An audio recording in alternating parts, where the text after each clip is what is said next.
Hello, and thank you for listening to this episode of the Moore's October Rants. Today's episode is going to be titled, Stop Talking About Things You Know Nothing About. It is common for people to want to talk about ideas, events, or topics that interest them. Conversation is one of the most natural forms of human expression, and it often reflects curiosity or a desire to share personal perspectives. When people care about something, they naturally want others to understand their thoughts. Dialogue is a way to connect, to engage, and to feel heard. However, there is often a discrepancy between wanting to contribute to a discussion and having the knowledge to do so in a meaningful way. Many people find themselves speaking confidently about topics they do not fully understand. When this happens, the result is rarely impressive. Instead of coming across as thoughtful or informed, the individual risks sounding unprepared or unintelligent. In some cases, this even leads to embarrassment.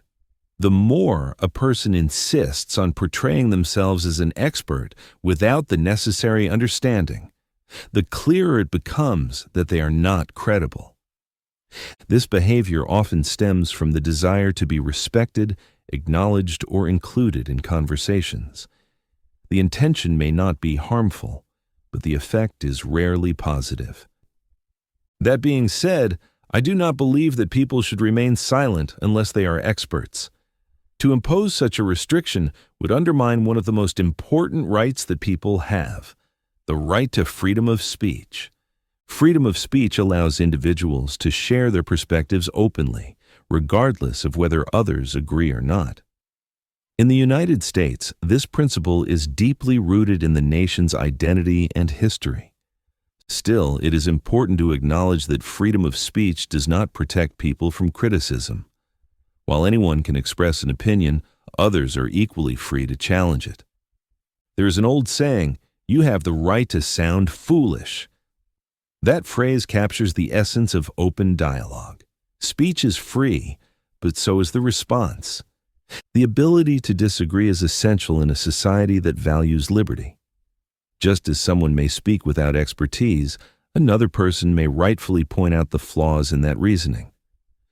Personally, I do not believe in policing conversations or restricting people from talking about certain subjects. That would contradict the very freedoms I value. At the same time, I've always struggled to understand why people insist on discussing subjects they know little to nothing about. Inevitably, this leads to weak arguments and shallow observations. Perhaps some individuals think they can get away with it, particularly when speaking to people who are not informed either. In that situation, they may appear convincing for a moment, even if their claims do not hold up under scrutiny. I make a conscious effort to avoid this behavior myself. If I do not know much about a topic, I prefer to remain quiet or ask questions rather than pretend to be knowledgeable. For example, I do not know much about football. I'm not familiar with its rules, strategies, or even the finer details of how the game is played. Because of this, I would never pretend to analyze a team's performance or debate which players are the most skilled. That would only highlight my lack of understanding. The same principle applies to baseball, soccer, or tennis.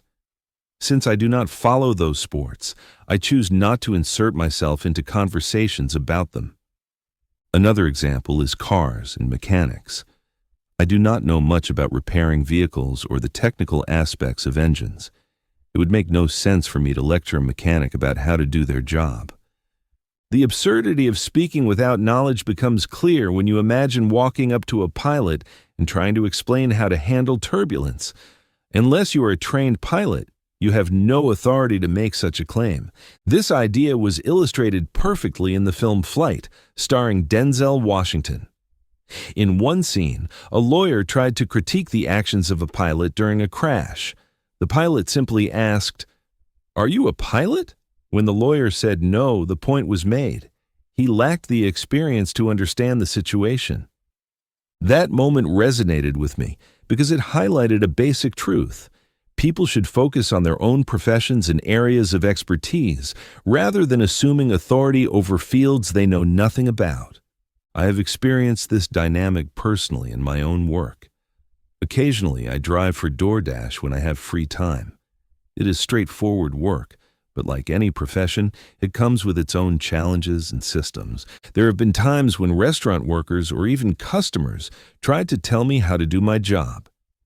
They made assumptions about how DoorDash operates, despite never having worked as a driver themselves. Their confidence is misplaced. They do not understand the app, the delivery system, or the realities of navigating orders and routes, yet they still feel entitled to offer instructions or critiques. The same happens when people ask me if DoorDash is profitable. Many make assumptions about income and flexibility without ever having tried it. It becomes clear they are speaking from speculation rather than actual experience. This phenomenon is not limited to delivery work. Every profession has outsiders who think they know better than the people actually doing the job. Of course, in a free society, people are entitled to their opinions. They can make assumptions, offer advice, or act like experts if they choose. But others are equally free to correct them or challenge their claims. This is why I personally avoid subjects I do not know well. You will not hear me discussing anime, Pokemon, or niche cultural interests that I have not explored. It is more respectful to let others who are informed lead those conversations. Instead, I prefer to focus on the topics I do know well. When you are informed, you can speak with confidence and provide real value to the conversation. Politics is one area where this problem is especially common. Everyone seems to consider themselves an expert, even when they have little to no background in history, governance, or policy. Young people in particular are quick to voice strong opinions online. While some are informed, many speak passionately without the knowledge to support their arguments. This is not limited to youth. Even older adults can be misinformed, repeating claims that are not accurate or failing to understand the complexities of political systems. The result is endless arguments filled with slogans, stereotypes, and generalizations rather than facts or analysis. When I do engage in political discussions, I make sure to research the issues.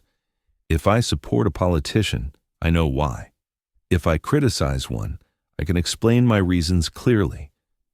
For example, I appreciate Donald Trump's immigration policies and his emphasis on prioritizing American interests. I believe his focus on national pride reflects values that resonate with many citizens. By contrast, I strongly disapprove of George W. Bush's role in the Iraq War. The justification of weapons of mass destruction turned out to be false, and the war cost trillions of dollars while destabilizing a region. These views are based on research and historical context, not surface-level impressions. Unfortunately, many people do not approach politics with the same diligence. Often, I hear people criticize Trump without being able to point to specific policies. Instead, they resort to personal insults or vague claims. That approach adds nothing meaningful to the conversation. This lack of depth is frustrating. Political discussions should focus on ideas, policies, and outcomes, not appearances or recycled talking points. The same problem occurs when non-Americans critique U.S. politics. Europeans, for example, often voice strong opinions about American leaders without understanding the political landscape in the United States. This lack of context leads to inaccurate judgments. Just as I would not presume to understand the complexities of Finnish, German, or British politics without study, I believe people should be cautious when speaking about systems they are not immersed in. At the end of the day, people who pretend to be experts will always exist. The internet has amplified this problem by giving everyone a platform to share their views, informed or not. Religion is another subject that demonstrates this.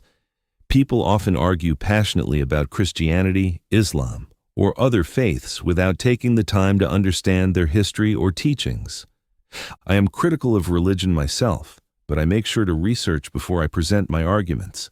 Without preparation, criticism risks sounding shallow. For instance, I know that Christianity existed in Ethiopia before it reached Europe. This fact counters the claim that Christianity was solely imposed by Europeans on African populations. Using accurate historical information strengthens arguments and avoids the trap of sounding uninformed.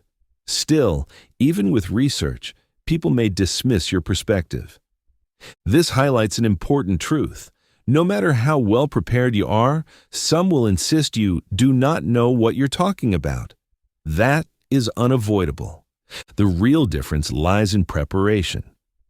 If you take the time to research, you can speak with credibility. If not, your arguments will fall apart under scrutiny. In the end, conversations are enriched when people stay within the limits of their knowledge, respect expertise, and approach unfamiliar subjects with humility. Anyways, thank you for listening to this episode of the Moors October Rants. Signing out. Have a good one, guys. Goodbye for now.